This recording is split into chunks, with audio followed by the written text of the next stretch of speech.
This is from Pantilla in the danger. Ng'ebula ennaku mbale zokka ekivulu kya Mathake ekitegekeddwa ku Freedom City kituuke Haji Musa Kavuma owa Keti Promotions afiiriddwako mukyala we amanyiddwa nga Mariam Nalwadde Kavuma. Yes, era ngono yabadde atadde ensimbi oba yatadde ensimbi mu kivulu ky'omuyimbi amanyiddwa nga Mathake omuyimbi Kapakat kyavuluga enkya n'eggulo. Songa esaidi eno omuwendo gw'abantu abakafiira mu kubumbulukuka kw'ettaka mu bitundu by'ekigezi gulinye okutuukira ddala ku bantu 18 ng'ennyumba ezisoba mu 8 ze zaakasaanawo ate nga emmere okuli emboga ebijanjaalo omuwemba n'ebirala bwe bityo bitokomose. Kitalo nnyo kitalo ddala kupijja the news ankakooli omulungi omwagala gwe ampuliriza nkwanirizaako mu dakiika eno yennyini ate nga nkwebazaako gyonna gy'otussaako engalo gy'osinzira okuba ng'ate okakalabya kansuubire nti oli bulungi tuulakalira tubeere ng'ate twekkaanya biki ebigenda mu maaso mu ggwanga lyattu Uganda.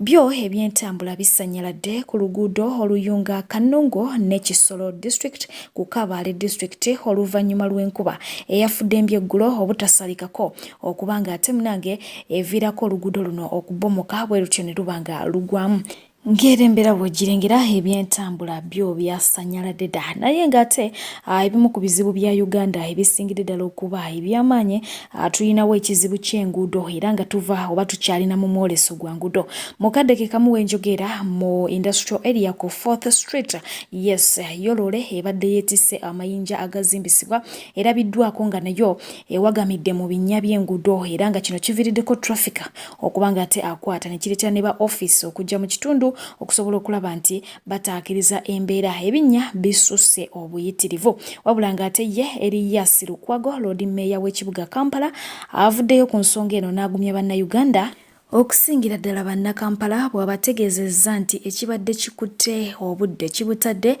oluvannyuma lw'akakiiko mulindwa akavunaanyizibwa ku kulondoola ensimbi ezigenda okukola enguudo zino okuba ng'ate katongozebwa. Kinajjukira nti wiiki ewedde enteekateeka z'okutongoza akakiiko kano zaagwa butaka oluvannyuma lw'olukiiko olukugu mu kitongole ki KCCA okwebulankanya ne balemesa enteekateeka zino okugenda mu maaso.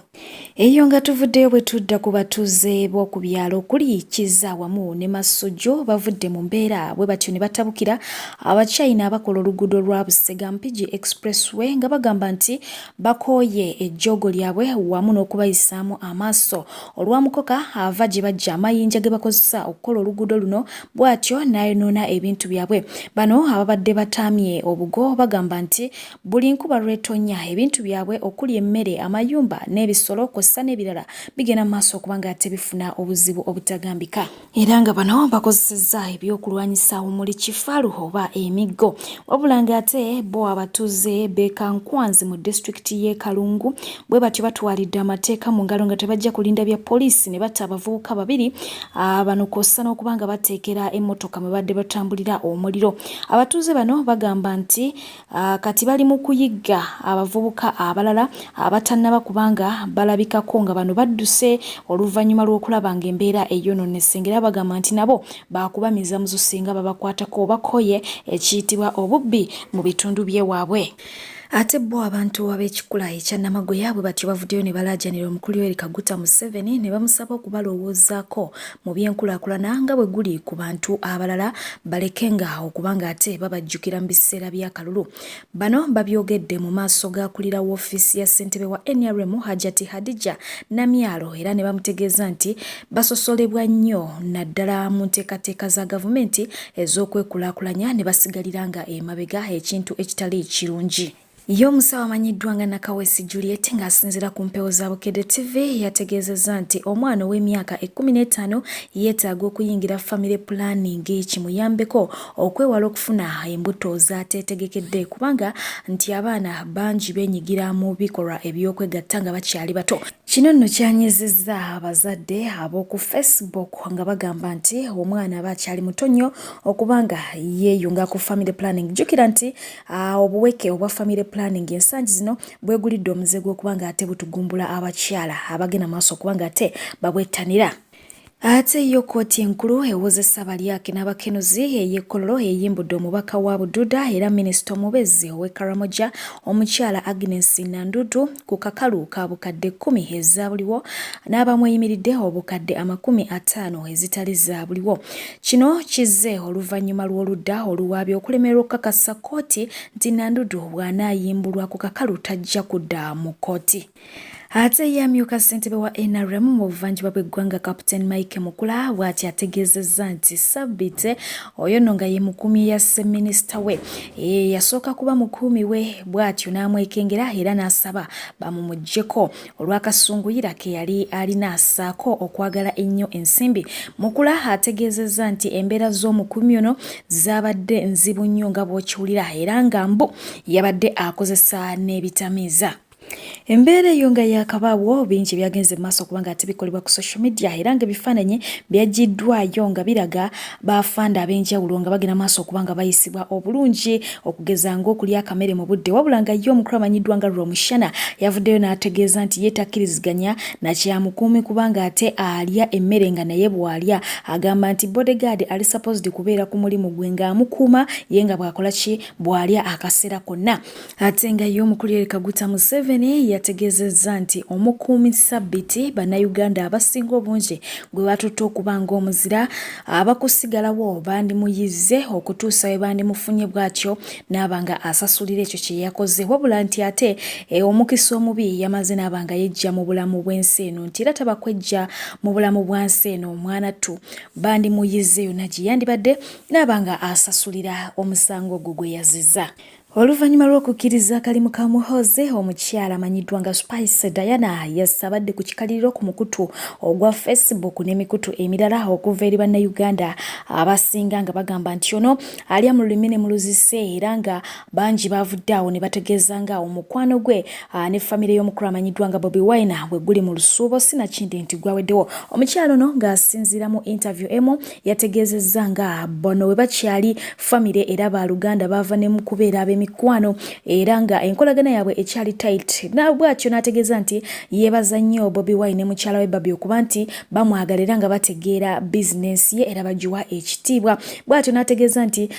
bannayuganda abamu be bagenze maaso okuba nga bateekawo embeera eyo n'ebigendererwa byabwe bwe batyo ne bagenda maaso okuba nga bakiteeka mu bantu naye ye talina buzibu na Babi wamu ne Bobi ne famire ye okutwaliza awamu. Ate nga y'omukulu Bebe Cola ng'asinziira ku mpewo za Baba TV yavuddeyo n'ayongera okuba ng'ayogera ku mukulu amanyiddwa nga Bobi Wine nga yategeezezza nti ono obugagga bw'ayina yabuggya mu byabufuzi so si mu music era ng'agamba nti mu music yasobola okufunayo ekyobugagga kya kayumba ne busaabala awo we yakoma of which obwo si bugagga bw'amaanyi ate n'ategeeza nti ye asingira ddala Bobi Wine obugagga fact being nti ye bw'abeera ne ssente asobola okugabirako ku baneiba be n'abantu abalala ne basobola okubanga munaye bakola ki banyumirwa ku bugagga bwe ate nga Bobi Wine ye atuulira ensimbi ze bye bimu ku bigambo ebyo ebyavudde mwane mu Bebe Cool ng'ayogera ku nsonga ya Bobi Wine wabula ng'ate ensonga eno ekyalandira ddala bangi bakyagenda maaso okubanga baleeta endowooza zaabwe ku banene abasatu abali mu ggwanga oba ababede abasatu abali mu eggwanga yasa omusoga bw'ayinza okubanga ate akyogera era nga tubadde tuli awo omukulu amanyiddwa nga John Segawa naye n'avaayo kubanga ate awa endowooza ye era ngono yategeezezza nti abasatu abo abawa respect that is Bebe Cool, Bobi Wine and Dr. Jose Chameleone naye nga ye mu ndaba eyiye agamba nti kubano bandijjeewo koomu ne bagenda maaso okubanga ate bakola ki bateekawo omukulu amanyiddwa nga Mose Radio kubanga nti oyo ya playing a role nene nnyo okubanga ate akyusa music industry okuviira ddala mu kuwandiika music mu kumuyimba ne mu nkuba y'ebidongo agamba nti oyo yayamba ku bayimbi bangi be yakwatako n'abawandikira music nga ne bano bennyini be tuyita abanene balina ennyimba radio yakola ki ze yabawandiikira so nga ate n'oluvannyuma lw'akabanga akawerako ng'omukulu amanyiddwa nga Eddie Kenzo alaze nti enkolagana ye ne Bobi Wine ntono ddala yavuddeyo n'ategeeza nti takyamuyinako obuzibu era ne bwamusinkana asobola okuba nga ate amubongako weewaawo ku mazaalibwa g'omukulu amanyiddwa nga Dr. Jose Chameleone gye tutabadde omukulu amanyiddwa nga Eddie Kenzo yagenze maaso okubanga ate ayita omukulu amanyiddwa nga King Saha n'amusaba beere ng'ate addawo n'omukulu amanyiddwa nga Bebe Cool era nga bano yabaleetedde okuba ng'ate beebuuzaako n'abasaba bagende mu maaso okubanga bakasuka empalana yaabwe emabega bagende mu maaso neki n'obulamu ekintu omukulu amanyiddwa nga King Saha kyavuddeyo n'akola ki n'awakanya n'agamba nti Kenzo yantadde mu katego ak'okubanga ate nsinkana Bebe Cool naye ekyo tekitegeeza nti empalana yange ne Bebe Cool eweddewo. Bebe Cool mulabe wange era nga muwalana era nga nkyamuwalana tebinaba kubanga bikola ki bigwa. Ate yo mukyala amanyiddwa nga Zari Yasaha ayongedde okubanga asiima mwami Lutaya ngera musanyufu bya nsusso agamba nti ono amutuusizza ku kkula lyabadde talabangako eri obufumbo obutukuvu mukyala muwoowe awedde ki emirimu. Yasa agamba nti bangi mugenda maaso okubanga mugamba mbu munnange yafumbirwafumbirwa dda naye nti tafumbirwangako obufumbo buki butukuvu nga buno bwe yakomako bwali bwa Ssemwanga ate Ssemwanga yakola ki yakomako kubanga amwanjula teyamukuba ki mbaga okitegeera ekintu ekyo. So musanyufu nnyo era nga takomyawo asiimye mwami Lutaya surprise gyamuwadde ey'okubanga munnange babawadde ekisiige nga bali babiri kwegamba kimuwadde essanyu nga byonna amwebaza okola ki okumupenda sana. Munnamawulire amanyiddwa nga Patrick Mukasa naye bw'atyo awulira nga yenyiyiddwa abakozi b'omu supermarket n'agamba nti mukisussa nnyo ne mugenda mu maaso okubanga ate mukweka coins ne mubaleetera okubanga balunda ebintu bye bataagala. Agula ekintu kye ng'alinayo ka balance ke ka 5 bisatu bina ne mumutegeeza nga bwe mutalina change bwe mutyo ne mukako okulonda ebintu by'atayagala ate nga emikebe gya change muba najjo nga mugikwese bukwesi era agamba alina gwe yaguddeko awaawo muletedde okumanya nti bano ssente bakweka nkweke kati aga nti awulira abikoye oyo nonsense yakola ki yamutaba mubawe nga balance waabwe ate nga yo mukyala amanyiddwa nga Desire Luzinda akubiriza abazadde mwenna okubanga bannange mwagala abaana bammwe mugezeeko okubawa ekyo kye musobola ekisinga so nno kino kigende eri abaami abasuula abaana ne mubalekera bamaama muli bayitirivu nnyo percentage yeeyongera enkya n'eggulo ne mulekera bamaama obuvunaanyizibwa. Desire yabagambye nti mu nsi muno teri agenda kwagala mwana we okusinga gwe eyamuzaala gwe taata ne maama so si maama yekka kansubire nti okiwulidde. Yo omukulu amanyiddwa nga Lwasa ku mazaalibwa ga Nabatanzi yavuddeyo n'obubaka era ng'obubaka bwe bwabaddewe buti wadde nga nakivaamu sisobola kukiyita kyato ate omuntu nga mulabaganye obwerere omuntu oyo aba wanjawulo ku bukakyere obulala kale n'olwekyo happy birthday naaba ngenda kukuteera obukadde 10 ku Airtel yo onywe ka juice. Oye mukulu Lwasa ng'ayagaliza Diana Nabatanzi amazaalibwa amalungi bwe bubaka bwe yawandiise naye nga obubaka buno Diana bwamutuuse walawala era ng'ali mu programu yaabwe eyo emanyiddwa nga Kasukali yagenze mu maaso okubanga ate avaamu ku mwasi ebiseera ebisinga Lwasa zenga amwogerako ebintu naye ng'omukyalo ono abadde nga atanyooka naye nga ku mulundi guno yavuddemuko ku mwasi. Ebigambo bya Diana bwe biti bwe byabadde kaye mwajimu you understand olwamutuukako bamanyi n'okubamu nenda bakubwerere bwa Nabatanzi oyo nga ye yeggoola babalina ogantiza obwerere bwa Nabatanzi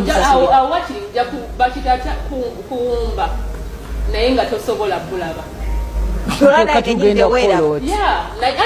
noseka vidiyo nokyegamba nti akukwanya okwebakako naawe that is abantu ajja nakwera kati wano wetuli why kuba nina kwebaka nayo lwalaawo yes sikwagala kyobola beera bangi beesomye nga tebayagalwa yes besomye bangi nga tebayagalwa era bajja sigala ku ekyo kibalume kibeerewo nga tebayagala mbuzi ku nkondo yaabwe because abantu buli omwajja n'ekigenderwa kyenkugambye omuntu kati abantu abo bamanyi nti nze balina taito ze beewa ne beefuula abagagga b'obutundu nze mugagga w'embalala nze mugagga w'egindi nze mugagga w'e Masaka najja n'ebigendererwa bye kati bwatuuka watuuse because alese title bw'omumma audience this is when they start abala beeyita ki keeyita kyako oyo agula sente mmeka ngenda kweyita kye neeyita because this is who I am kati kabasaleesalemu kano ngenda kweyita kye neeyita bagenda okukatemu owoolugave kyendi kyekyo togenda kujjamu obukazi bwange kitiibwa kyange because olowooza kwemanya gundi weegundi no iye teri kali kyengamba abantu nti gwe kujja nayo wekule nti gwe bino gwe biri no. And you know usually omuntu amanya ati nalina mu kasente n'omulaga mukwano sente zo zirabe kitange yali Queen kama omukyala swag mama yesa omukyala Shiba Kalungi banange nga yanekede ka green ka munyumido kamala she was so smart ya omukyala no bamufudde ambassador career ambassador wa Victoria University. Congratulations mukwano ya mwebale nnyo mwena basodo kwanga te mutambula nange okuvira ddala gentandikidde namwe basodo kwanga te mutuwagira wali yeri wona mu R&P at your services mwebale nnyo mwebalire ddala tugenda ddala maso kubanga tuchabatambuza gwetaze ntambula kuva ku airport. Thank you so much wetulinyonyi ddala era kubanga ate mbalekera omukulu amanyiddwa nga Dr. Sefko nga atabukira mwana mulenzi amanyiddwa nga Sb4 ku nsonga ya mama fina ate nkulekere ne mwana mulenzi amanyiddwa nga Emma newborn yes nga ino baka bwagina maso kubanga ate agabanako nawe wuliriza tomanya wandijjamu ekyokuyiga atakumira mpera akunkumire akunjagalire musula bulungi mbagala nnyo mweraba.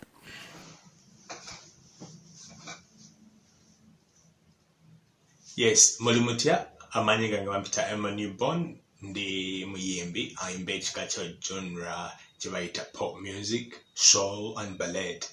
So mbadde njagala babuulirako ekintu kyantukako emyaka ebiri emabega. Mbeera mu kibuga mbeera mu China. Ebiseera ebyo nga obulamu bwakatandika obulina obulamu bw'ekyeyo obumanyi obulamu bw'ekyeyo. Ebado nayimba n'oluyimba lwayise ekyeyo. So ekyeyo nga bw'okiwulira Emma newborn osobola ogenda ku YouTube n'olulaba. It's a ballad, it's a beautiful song. So omanyi tuyamba naye wali oyambyeko omuntu n'akufuukira olunnabe okitegeera oyinza okubeera awo ng'olina omutima omulungi oyagala nnyo okuyamba munnange omanyi ebiseera ebyo nga nakajja ku kyeyo ebiseera ebyo naye n'omutima ogwagaliza omutima oguyamba naye bw'ogenda obeera ku kyeyo otuuka n'ogamba naye bannange kiki ennyo kyenfa oba okitegeera. So nina omuntu gwe nayamba ne muleeta ku mulimu bwe nali nkola ebiseera ebyo naye ate bwe yatuuka ku mulimu n'ayagala ate okulaga babboosi bambunze ndi munafu oba byenkola simanyi oba okitegeera n'atuuka ne ku extent y'okwogera amafuukule eri babboosi oba okitegeera okunjogererako ebintu ebibi. So nalaba nga sijja kusobola mbeera eyo ne ngamba waayi kankite nenkita omulimu nenguleka naye ate naye omulimu teyaguwangaalako oba okitegeera. So omuntu yenna oli eyo ng'oyamba mbu bantu bakuwaane eyo bannange Emma ayamba Emma oyo muyambi nnyo ayamba nnyo ng'oyamba bantu bakuwaane tolifuna mirembe mu mutima. Woba oyambanga omuntu muyambe ku lwa Mukama ng'okimanyi Mukama yajja okusasula naye bw'osalawo n'oyamba abantu mbu bandabe ogenda kuggwaamu gaasi kubanga abantu tebasiima. So omuntu oyo yampisa bubi nnyo n'ensalawo mpandika oluyimba kubanga era nze ndi muyimbi kyensobola okukola. That's the only way I can put my pain out there in the world oba okitegeera. So nabandiika oluyimba olwo era luli Mbanvumanyo lwaki wampita okumpa platform bwe mbanvumanyo mama fina nali muvumye mwagala okwegula mwagala okwefula nti mwa buli kimu mwagala okwefula abalungi mama fina akulabewo alowooze nti gwe buli kimu mukwana ategeera era yakugambye tompayiriza mugambiddewo tompayiriza ate kajja kumpayiriza nti nali muvumyeko ate siri muvuma kuba mwagala nnyo andi nyongera okujjukiza omukwano gwange ne mama fina gwa namaddala si gwa ssente si gwa bya bugagga si gwaki anjagala ku mutima okitegedde kati olwokubanga yakugulira emmotoka olowooza gweweka gwayagala asobola nno nange ojingulira ate nekiguduguna nekiguduguda amanyira kikyopalana lwaki opalanire wa mama fina lwaki opalana olwokubanga mama fina njagala kyekimpalanya gwe Sb4 vaawa otandika okunnumba olwokuba omanyi mama Fina njagala nnyo kati oyagala nkyawe abeere ng'ayagala gwe wekka oyagala okukyaya omukyala abantu bayagala gwe buli gwolaba ng'asemberedde mama Fina n'omukuba ekikono omwo mwolegera ogutwe Sb4 nensonyiwa ndaba bulabi mama Fina mwagala nnyo anjagala nnyo tuli butoola kabani nandongo togenda tugatulula genda ologe genda osamire genda okunamire papa kimanyira nensonyiwa ndi byotankudde ngenda kulagako nti nkusabula toliddamu kunnumba togenda kuddamu kunnumba gwe Sb4 mama Fina kubyakuyambye kubyakukoledde era okyakuba abantu ebikono okyasinga abantu obusa mu maaso ga mama Fina ofunemu ki ofaki n'ensi Sb4 kutako bannange tuba bagamba abaganda tebakuta bankwe naye Sb4 oli wankwe wano nakubira ontwale wa mama Fina n'ombuzaabuza noyogera bingi kyate taliwo kyate biki kati oli wane n'omugamba nga bwenvuma nga bwenjokera ku makya muvumi nga muvumira kuki wama mama Fina Dr. Sefuka akwagala nnyo nkimanyi onjagala nnyo nange nkwagala nnyo ate era ajja twawula kati Sb4 kimunugunire ddala andi nja kunoonya nzija kuleetera ne ku ttooke n'enkoko kimutugude kimuniikine kimufakine gumanyira olowooza ayagala gweweka singa yali ayagala muntu omu ng'ayagala gweweka olowoozera erinnya lyalina singa lyali omanyi abantu bayambye golooza bayamba be bakuba ebikono mwejjeemu omulugube mwejjeemu emitima egyekko Sefuka avuma nnyo mba mbagambako gwe beŋŋambyeko olaba bakayana kijja kinkubaganirako agatamatama agajjudde ebirevu ebitali bisaale bulungi nensonyiwa ndaba bulabi tondisangako topanga ku kikumi kyo kya bwereere ndaba bulabi Sb4 sandiyagadde kwogera byama byali mu motoka yo sandiyagadde kwogera byama byokola behind camera obimanyi ate bumanyi Sb4 in and out manyi newo manyi nebyokola manyi nebyokola e Dubai ebyo byolima mboba ogeze kukwata zi interview mbimanyi okitegeera ngenda mpola gwe nja kususumbula obulene wotambulira nja kuwambula lwaki abantu tobagamba amazima gwe nkususe nkuyuze oli lwedde okunjuza tweyuze gwe Sb4 oli kayamba nyini mundeetako ebikonokono mama Fina waba akwagala golaba yakayana olaba yawakana olaba yakukuba ekikono lwaki okuba banne ebikono watute Sharifu twasiimye kati ate nze onjogerako kinviiramuwa olwokubanga nagambe ku aviator oyagala kunkaka kwagala aviator kiki kyenavuma tata wa aviator gye vidiyo nga vuma tata wa aviator gwefuula ogulungi omu nze okugamba nti omukolo tegwanyumye okugamba nti tebyanyumidde okugamba nti omukolo gwa layisi kyekyakulumye ennyo oyagala kunkaka kwagala baviator oba oli muganda wawe nti gwe kyasinze oluma ankubaganirako ebirusulusu n'ebinyiranyira gwe kyasinze oluma oli muganda we yakuddako gwamuddako ayagedde ku famire y'aba aviator ne mutya ng'ontyako biki oli muganda waba aviator oba gwabooleza empale nesonyiwa gwe Sb4 nesonyiwa nange nsobola okukuŋŋaanya byonna bye wali okoze nembireeta wano ku TikTok nenkuyuza bangi bokubya ebikono ewa mama Fina bangi nsobola bakuŋŋaanya wano nebyozookola ne tukukolako sitole gwe kakongolijjo ate mpita na Alani Kuluzi ne tukususa tujja kulasa tujja kunosola golabika olutalo lwotandika tolumanyi nesonyiwa mama Fina mwagala anjagala oba kikulume ate nja kugendayo ewuwe nga sigwa ntutte bwefuula first born we wefuula mutegerera wefuula PA we mukwano oli muzadde anjagala oba nvuma oba sivu wefukamiza mbu bakubwe ku ddagala ly'ekyogo okikakasa wa mama Fina yokka gy'ogenda igwe yokka gy'ogenda ngenda mpola ndaba na bulabi toddamu nakuyisa linnya lyange mu kamwako kuba nja kulasa butida ku manege tolikiddira gwe oba neewulira ddamu njejembere ddamu oyisa erinnya Sefuko oba obuzi obwo budumpuni bwo Sefuko omanyira ng'oleeta ono ng'oleeta kana akagamba kakomu ekikuyambye nti maama Fina akwagala nnyo kyekikusonyesezza ssaawa zino singa ddata waali ku tiktok azunga naye nkulesemu akatibwa lwa maama Fina kubanga njagala nnyo ate naawe akwagala nnyo atugatta ajja atugatta naye ng'ate nze bw'oba byo by'otandise kati tugenda kweragako